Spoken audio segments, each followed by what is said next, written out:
and welcome to Hard Refresh, the official podcast of State of Social 2025. And what are we doing here, you might ask? Well, we're polishing off our standard issue State of Social crystal ball to gaze into the next 25 years of digital marketing. What are the trends, the technologies, the cultural shifts, maybe even the controversies that are going to shape this industry and society at large? My name is Andres Lopez Varela. You can call me ALV, or my mates do. And today we're recording live on the traditional lands of the Whadjuk Noongar people at State of Social 2025. Coming up in this episode, we do a hard refresh on social media.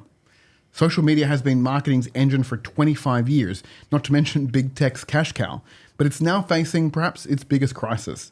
Platforms like Facebook and TikTok are flooded with AI-generated slop, regulators are demanding transparency or they're implementing bans, and users are drifting to niche networks as they tire of the mega feeds. Social commerce is exploding in some markets while it's stalling in others, while trust continues to ebb and flow. So let's see what's next for social media. Is mainstream social over? What role will AI play in shaping our feeds? And what happens when avatars and bots start marketing directly to each other? Thank you for having me. Thanks for joining us.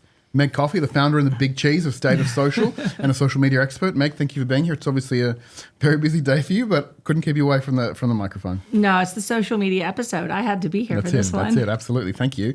And Steph Edwards, the head of social content and creative at digital and creative marketing agency Wired Co. How are you, Steph? Good. Excited to be here. Thank you. I just realised I've got two North American accents right next to each other. So I'm just going to have to signpost very carefully for our listeners. So that'll be a treat, but hopefully everyone enjoys that. You right? Okay, is everyone ready? Yeah. It's time to do a hard refresh.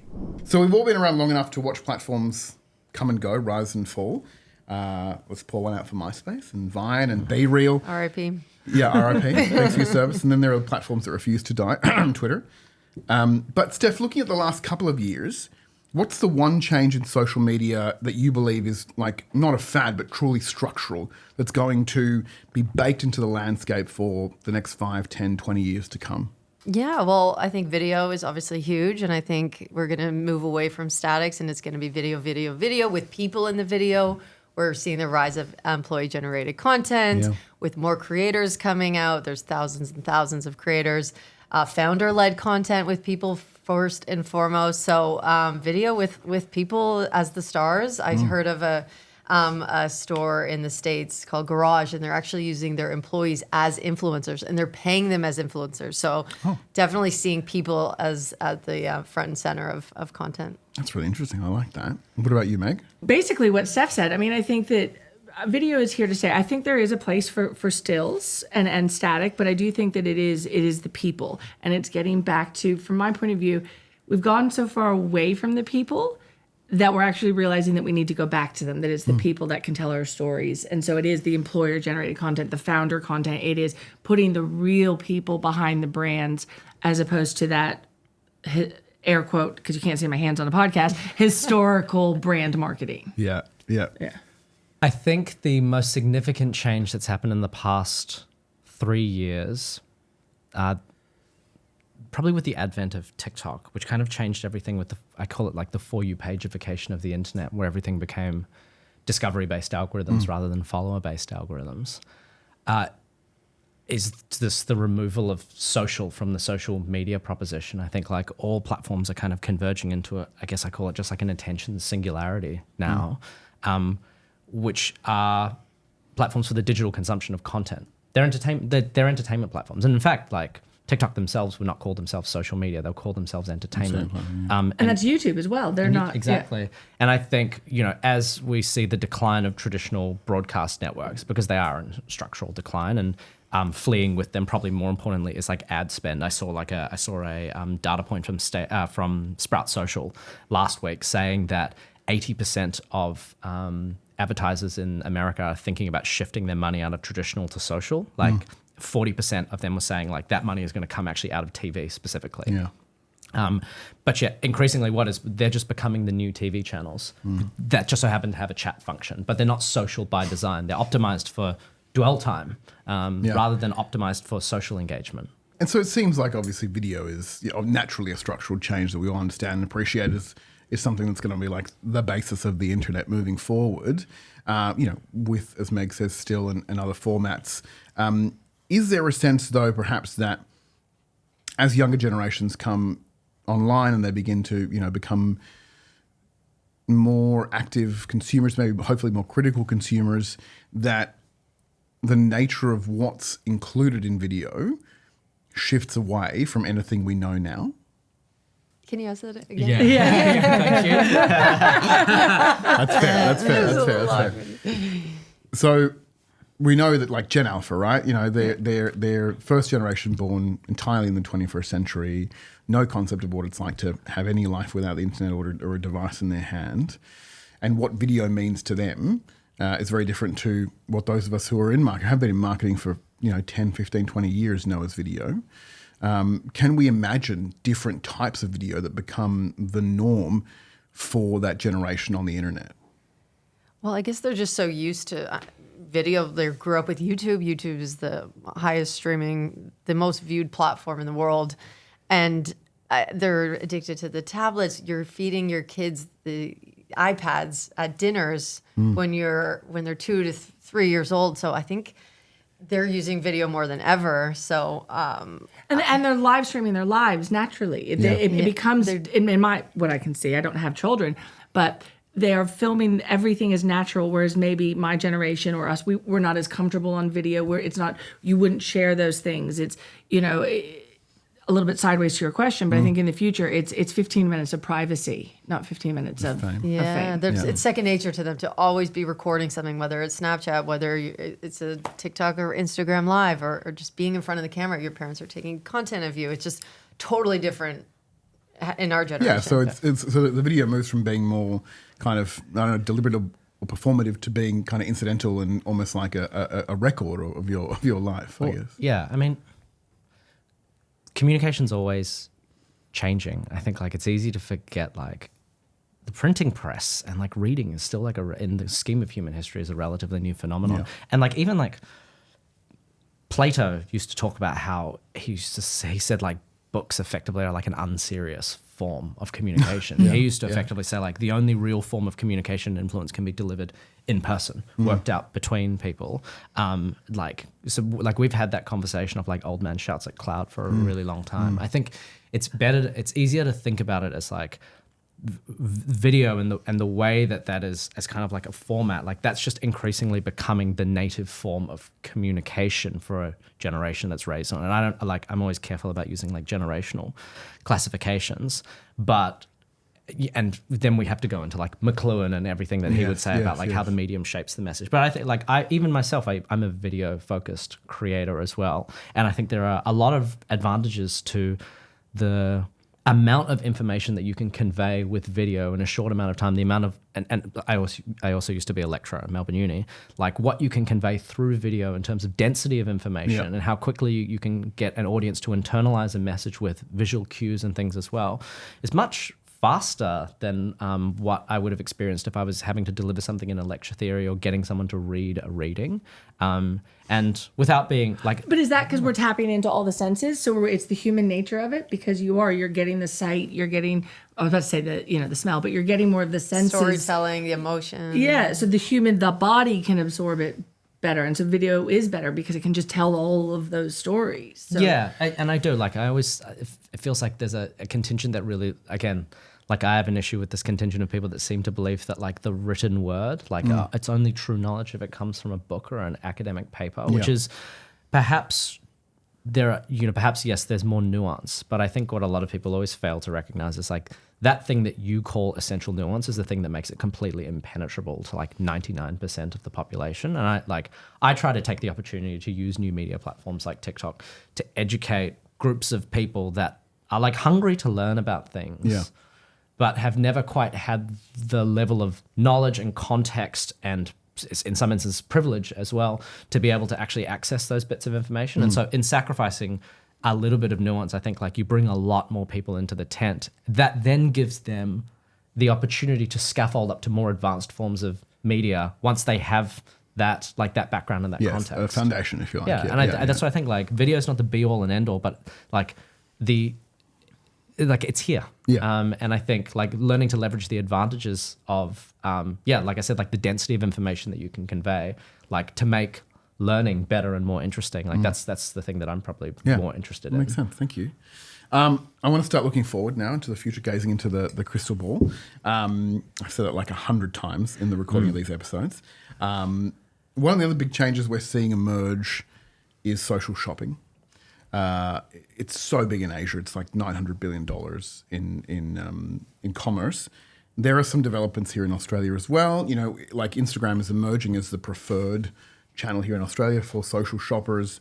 But it's moving slowly. It's moving slowly here in Australia. It's moving slowly in the US and Europe. And it seems like there's a definite, two-speed adoption of that. You know, and I think I'm interested to explore this topic as, you know, because naturally we spend a lot of time in these places. Naturally, they're going to turn into shop fronts, I guess, in some way, shape, or form. What do you think this is about, Meg? Is it a cultural mismatch, or do you think social commerce does have a future, you know, in the next 5-10 years as part of, the mix of social media in Western markets too? Well, I definitely think it has a place. It seems like it's just the natural progression of the internet. Yeah. Or just the natural progression of consumerism in that regard, in that, you know, before you would go to the shop to buy the things and then you could order it online, and now you don't even need to order it online, i.e. via their website. It's from their Instagram account. So it's just sort of the natural incrementality of just e-commerce and globalization, I guess. So you think it's definitely coming more broadly, even though it's sort of like exploded in Asia. Yeah, and different cultures will adapt to things differently, and based on, I think this is a bit broad, but Australia has an excellent payment system. We can transfer money to each other really easily and buy things really easily. In the US, you can't. I can't just transfer you money. So commerce in different places is going to be different based on how your banking systems are and your ability to spend money, I think. And so for us, maybe it hasn't hit as hard just yet because we have really easy payment systems. TikTok has been telling us for months, years even, that TikTok Shop's coming. But Yes. every time we ask them, they don't have an answer. Oh, next month, in a couple months. It's been in the US for years now. Yeah. So I don't know. I wonder what the holdup is, considering how popular it is, how effective it is. Users are spending. Do you think it's a cultural mismatch? I don't know what's happening there. I mean, they have Venmo in the States. It's super easy to send someone money quickly. Users are spending all their time on social platforms, so why can't they purchase something on it? It seems to be the right next step. I don't know why it's so behind here. Does anyone think it's not coming here at all? I think coming. eventually. It's coming. You know, I mean, as we stand here, as we sit here, there's a keynote happening right now about the future of social commerce. I agree. I think it's like the natural next step. Why it's slow to adopt? Because we live in an island at the bottom of the fucking world. This is one of the things I'm really passionate about as well. Like where we're 105th for economic diversity, and we make most of our money. We're in WA as well. Make all of our money by digging things out of the fucking ground. Yeah. That economic conservatism breeds a certain level of the monolithic economy that we have breeds a certain level of complacency, and exactly. And we're an asset-based economy as well. Like that slows everything down, and we're also a relatively small market. We have really good infrastructure, which I think is the kind of basis of like why it will take off. But I think if we just look at like what it's happening, and I think in especially like Asian diasporas across Australia, like it's starting to happen more and more. We look at like Labubu that like built a brand that's worth more than Hasbro and Mattel combined, off almost exclusively social commerce. Like people try to talk about it like it's because some celebrities were seen wearing it, and there are some cultural things, and we're talking about little treat culture and the phenomenon of charmification in times of economic struggle. But like that was effectively built off like a Asian social commerce and PopMart's extraordinary social commerce capabilities. Yeah. And I think also TikTok shopping or Instagram, the e-commerce, it democratizes a lot of it. So you don't have to have the storefront. You like all you need is a Stripe account, or all you need is like you can literally just sell right through that platform. So if it's just me in my little shop, I don't need. Yeah, but it would make it a lot easier for all these creators that have started their own brands. So many Australian creators coming out with fashion brands and whatnot, beauty brands. How much easier it would be for them to sell it directly on the platform that they have all these followers and these fans. Less friction. Totally. Easy. It seems to be the inevitable next step. Okay, so we're seeing the emergence of AI influencers across social media. We're seeing, synthetic talent or AI avatars. Creepy, I mean, fascinating. 8 if you feet ask me, tall. creepy, 8 feet tall. 3 knees. 3 knees. 3 knees, Jesus.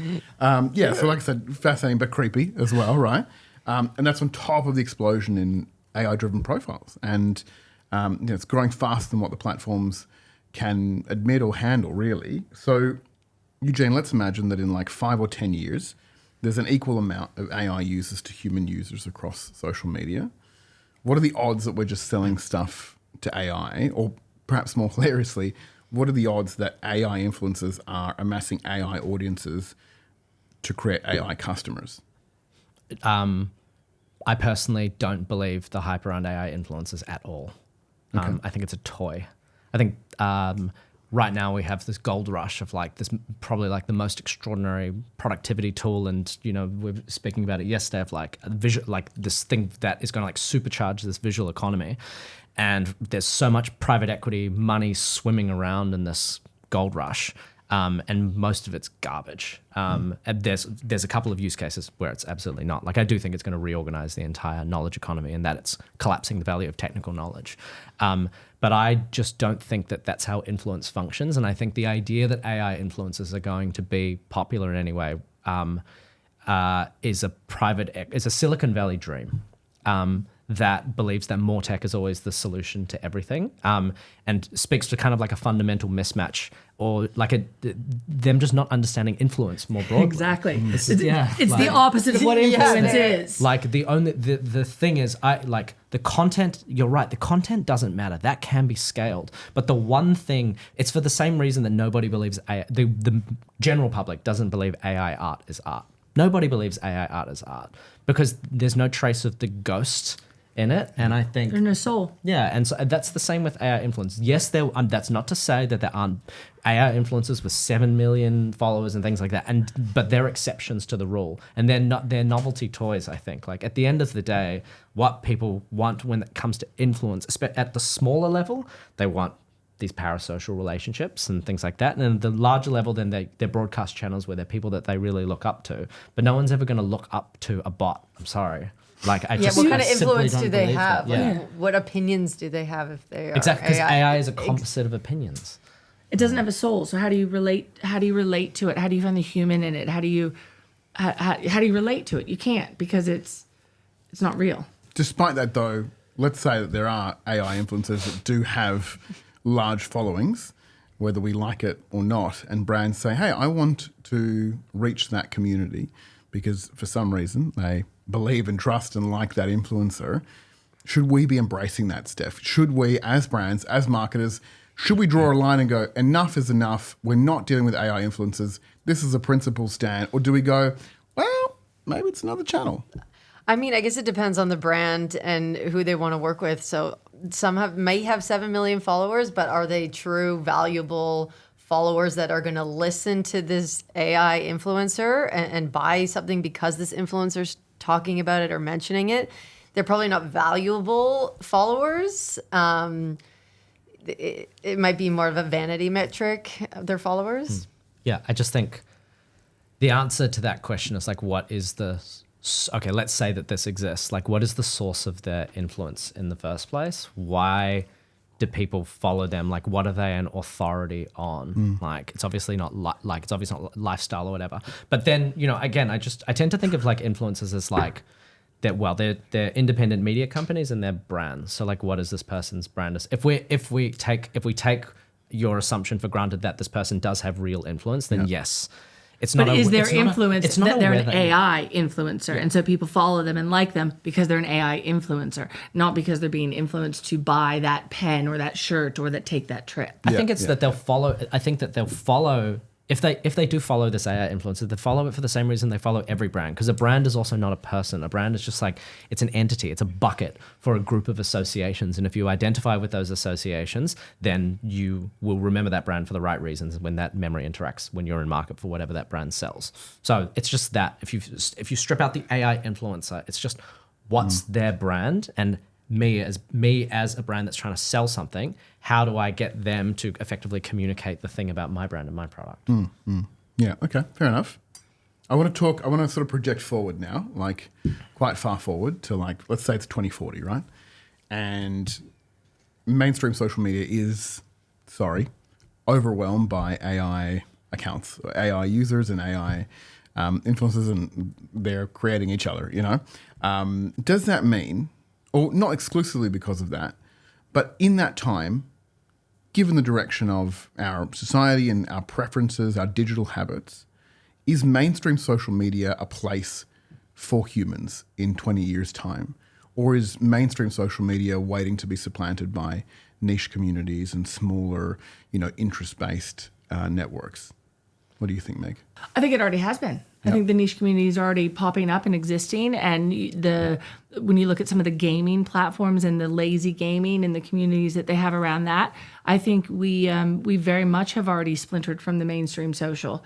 I mean, I look at myself and Twitter, and when Twitter became not Twitter anymore and how it dispersed everybody. And we've regrouped, but in smaller communities on smaller platforms, not everybody in the exact same place, but that's the nature of it. And so I think that, the niche communities, they're already here. Mainstream social is it on life support? When's the last time you checked your Facebook feed? I go through it and there's not a single thing of someone that I'm following. It's all suggestions. It's not actually anything that I'm currently following or my friends. So it's definitely not. Or my parents posting about their friends or that generation. Yeah. Is mainstream social waiting for the boomers to pass away, and then is it dead? I still think that we're looking for that human connection. Like, I still want to see what my friends are up to. I still want to see that valuable insight and opinions from creators. I still want to see real people. So I hope not. I hope in 15 years we still have some sort of humanity on the platforms. What do you think, Eugene? I would just kind of go back to my first point that it's not so much about whether something is dying, but whether our old definitions of it no longer work. So mainstream social, and if you want to talk about, like, maybe we should name names. If we want to talk about Instagram, Facebook, TikTok, Snapchat, etc. No, I think the public social networks are effectively becoming entertainment platforms that have some social component to them, but are entertainment by design with a social bolt on. And I think that social, and this future state you're talking about, the human social component will be reduced basically effectively to zero. They'll just be pure entertainment platforms. Then we have platforms like Snapchat that I think will continue to exist, but they're closed social networks. Snapchat, Blue Sky, Discord, Telegram, etc. I think that they've all experienced record growth, and I think they're all going to do incredibly well as closed communities that are distinctly and purposefully gate-kept to maximize social connection and cohesion within the groups themselves. I just think it's, where is the social part of the social media proposition moving, and where is the entertainment part of that proposition moving? Do you guys think that entertainment proposition is it driven by commercial reasons? Is it driven because that's where the monetization is? I think regardless, we always want to be entertained in some way instead of watching shows. Some people might just go right to TikTok for that entertainment. So maybe we're moving away from how we consume entertainment right onto our phones versus sitting in a theater or sitting at home on a TV. But I think we're always going to want to be entertained on some sort of platform. Meg? Yeah, I think entertainment, the way we consume entertainment has changed throughout all of history because of the way that entertainment can be presented to us. This is just the latest. Yeah. I think. I mean, is it true that the value in this entertainment aspect that Eugene said that's been dialed up is because that's where the monetization opportunity is? Well, it is, and that's where they can make it. And it's just changing. It's exactly. I was coming back. I was trying to process what you were saying about how they've changed. You've got the entertainment, and then you've got the social and the human, and it's the niche communities. It's bringing it back, and we can't talk about mainstream social the way we've talked about it because it's different. It's shifting. And those businesses, Facebook and them, they're shifting because they have to make money, and they've found the money in the entertainment, and they can commoditize that, and they can monetize that. And they have all of our data now, so they don't need to make more money. Yeah, the product is us, right? Yeah. Right. So I think it's this shift, and there will always be a place for entertainment, and social is the new channel. I look at it as it's just simply the new. Whereas we used to send press release, this is just a new channel for us to get our story out. Social. It used to be TV or print. That's where entertainment is. It's a new channel for us. and the platforms are changing because they had to change. Look, we've sort of touched on it. We've kind of avoided the elephant in the room until now, but I'm going to let it join the chat. I want to talk about AI slop really openly. This weird, cheap, hyper-viral content that's everywhere. I saw a video of cats as mermaids last week, and I was like mesmerized. Like, I was like, oh, obviously this is fake. Obviously, but it took my brain a second to realize what was so wrong about it, and it was the fact that the cats were missing their back legs. Scroll stopping. Thumb stopper, definitely a thumb stopper, you know? I mean, tell me, like, obviously that there is, you know, a degree of, you know, like post-apocalyptic end-worlding vibes around this, but also someone has created this. Most likely someone has created the cat-mermaid video. Is this just a legitimate new form of creative expression or artistic expression, or is it just the first, you know, like horseman of the apocalypse, Eugene? Thinking about something that I read from the trend forecaster Sean Monahan, where he was referring to a moment where there was a video, I think it was Jennifer Aniston, and she was papped and she had a bunch of oil spilled on her, like black oil or something. Filming a movie the other day. Yeah, okay. So, and there was an argument going on in the comments section about whether it was real or fake. And I think there was what was really interesting, he talked about that this video or image has circulated many times in the past, but the conversation was completely different because the argument about what was real or fake was actually an argument about what kind of fake we're willing to accept. So we're willing to accept as a piece of entertainment, Jennifer Aniston, the actor, has this on her for a movie.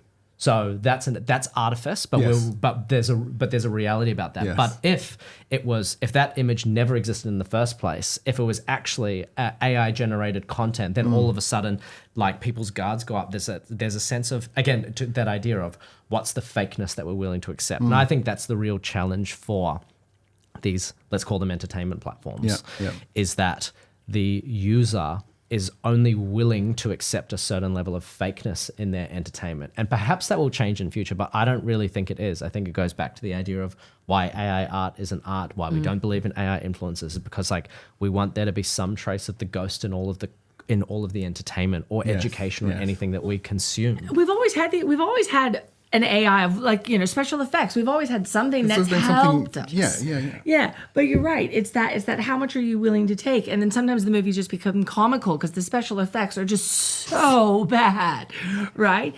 I think, to your point, it's like you're willing to take it, but then you realize, you go, that's not real. And I'm not interested in that anymore. And it's this feeling, I think, there's a couple things that I've been thinking about. It's this feeling of when we consume that content, we feel that we're being tricked. And that scaffolds into a deeper feeling that we're being programmed. Yes. Like it scaffolds into the dead internet theory that nothing is real, that no one here is real. And I think that that uneasiness is living somewhere in users' like bile duct or something somewhere. Like it certainly is animated like a lot of those online conspiracies, exactly, QAnon and everything. Like exactly, and I think that the thing is that it's the moment where it becomes so prolific that and people can't discern what's real anymore. That's when they're at real risk of shutting off. Because again, to go back to the idea of what kind of entertainment am I comfortable being tricked by? If they believe that they're being tricked by the kind of entertainment that they don't want to be tricked by, then they're suddenly going to stop saying, you know what? I just don't think this is entertaining. I don't want to be here anymore. That's what I would be really concerned about. Is there a kind of AI slop, Steph, that you think could be useful? You know, like let's say in the work that you do with brands, that you would say maybe slop is too unkind a term, but you would go, hey, you know, I think you should create this kind of AI content. Totally, it's creating amazing creative efficiencies that we can do at home with AI, with Midjourney, putting it to chat, making different versions of creative. We worked with TikTok Symphony the other day, and it is amazing that they can animate anything. You have a simple static, they can animate it, but they make sure that every time you use TikTok Symphony, it says AI generated at the bottom. So maybe in the future, there's a disclaimer on all content that's AI. Is that necessary? Maybe. It's interesting that TikTok Symphony is doing it specifically. I don't see any other platform doing that. So. Maybe that is the future. They didn't put warnings out when they Photoshop things in the beginning, and then they started to say this cover's been Photoshopped. Yeah. Maybe it will. This is acknowledging it. Brands using AI models. I know Mango did that. There was some controversy around that, but then they acknowledged it. They kind of this is the way of the future. Well, Guess just put an ad in Vogue. There was a fake model, and that's the model that was 8 feet tall. Because if you go and you look at the ad, the proportions don't work. Yeah. But it was a Guess ad, and they loved it, and it got everybody talking about the brand. So as a marketer, as an advertiser, you'd be happy. Job done. Right? So I agree with you. The efficiencies and there is so much that it can do, but you still need that. Yeah, some of it's a little creepy. These little babies are talking. I don't know if you've seen this on your algorithm. It's really creepy. They're saying really funny things, but there's a little baby at the hospital waiting to go to their parents to bring them home. Yeah. And they're saying really random rogue stuff, and it's just like, is this what it's come to? Yeah. I mean, most of the slop I get is cats. So Mermaids. Cats, mermaids. I saw one of cats like holding babies, like giving them a bottle and stuff. And I was bizarre. like, again, it's just like, I know this is fake, but also like my brain's trying to process the cats how and dogs a baby diving. would hold the thing. Yeah, cats and dogs diving. Yes. But like that was awesome to watch. Like pirouettes and little things. And you're just like, I know that's not real, but I want to consume this. But like you said, Eugene, maybe we're okay. Like we're okay with that level of fakeness.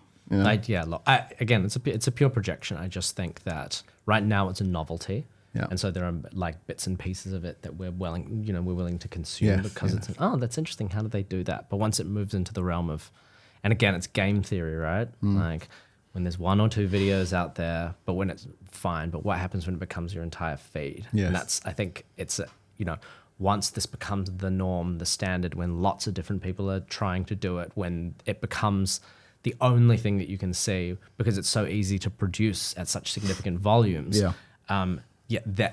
Then do people still want to turn in? I suppose it's an optimistic view. I think not. Yeah. It's an optimistic view of human attention, I would say. I like that.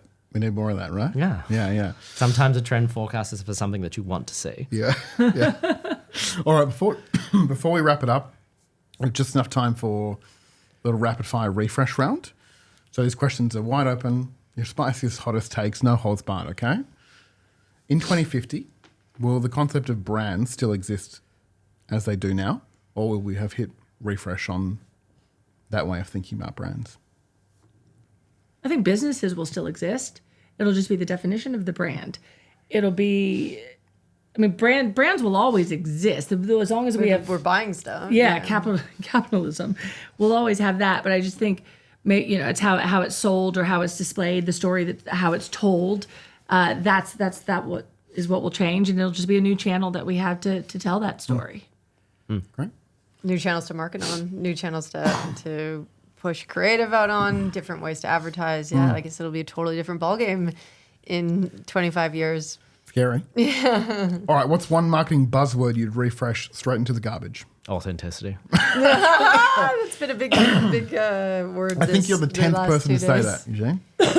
I'm about to say it on stage. Fuck authentic. Great. What is it? Yeah. It's not even that it's meaningless. I think it's actually impossible on public social, which is explicitly about performance. Correct, Those things they can't sit next to each other. It's like a vegan steak.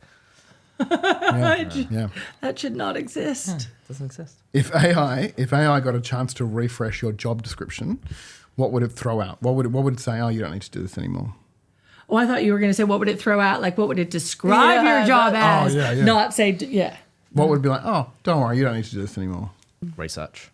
The back end guts and grisly bits, I would say. Maybe that's... I was going to say framework until you said... you know what frameworks is? Frameworks is better. Yeah. I think exactly. No, I would still need to, because the value comes through actually the research and the process of inquiry and the questions that I ask. But how the research becomes organized, I think. Yeah. Exactly. Or I've got all these bits. Can you, I think I know it. Can you help me... organize, frame it. Yeah. Or direct report. That might be what might get removed as well. Yes, maybe. Yeah. A lot of people said that it would say you don't need to use zero anymore. I'll do it for you. I was going to say admin. Love that. And tracking hours maybe, stuff like that. Yes, please. All right, if you could refresh the internet for the better, which one channel or platform, social or entertainment, would you get rid of? Facebook. Yeah. Just Facebook? You said one. I know, but... Somebody took that very smartly and they said Meta as a... keep Instagram. That was, I was like, well, no, it's cheating I don't have a all problem out. with Instagram. I think that Facebook I mean, I could make a case for everyone. Yeah, you know what I mean? yeah, Twitter yeah. is my favorite, and but I could very easily make a case that Twitter needs, well, the other thing that they call it needs to go away. Yeah. But I think it's more Facebook these days, for me at least. It's fair. Yeah, agreed. Keep Instagram for sure. Okay, Keep okay. Snapchat. I also love Snapchat. All right, last one. When Gen Alpha refreshes marketing in 20 years' time and looks back at us, what's the one thing they're going to roast us for the most? The way that the chaotic, unhinged, messy presentation of brands that were worth had billions of dollars in market capitalization. Brands pretending to be like a chronically online teenager. Yeah, I think, yeah, and like okay. DMing you and calling you bestie and things like that. That Slay. false, Yes. the false relatability. Yeah. I think the artifice of that, I think, is what's going to be roasted. Yeah. Yeah, wow, ouch. And I think, and today, out of old days, I know this is a podcast, so who knows when they'll listen to it, but the amount of brands that jumped on the Taylor Swift engagement today. Oh, yep. Like and everything. the album We're announcement. recording this on the 27th of August, 12 hours after Taylor and Travis got engaged. And it's the only thing in my feed, and not every single brand needs to be there. And so I definitely think that, in the future, they'll look back and they'll be like, why? Why did you guys just... Force your brand into a conversation that you're not relevant in. Mm-hmm. Yeah, that's probably fair. And Travis and Taylor, we wish you all the best. We really plumbed the depths of the internet. I think for better or for worse. This is a fantastic and fascinating conversation. Eugene Healy, Meg Coffey, Steph Edwards, thank you so much for joining me. you. Hope you enjoyed the rest of the event. Thanks. you. Thank you. So fun. Thank you. If you like this refreshing conversation, you're going to love the rest of Hard Refresh. Join me and the smart minds of the State of Social 2025 crew as we deep dive into all the topics and big questions to understand what's coming up in the next 25 years of digital marketing. All episodes are now live in your feed. And remember what your mum and dad said, sharing is caring. So tell a friend if you like what you hear or see. And remember to give us a review so more people can discover the show. Hard Refresh is a co-production of State of Social and Original Audio. The show is produced by me, Andres Lopez Varela, and Aaron Matthews from Original Audio. Shout out to Cal McLean for production support and to Meg Coffey, our executive producer. I'm ALV. Thanks for tuning in. Join me next time when we hit Hard Refresh all over again.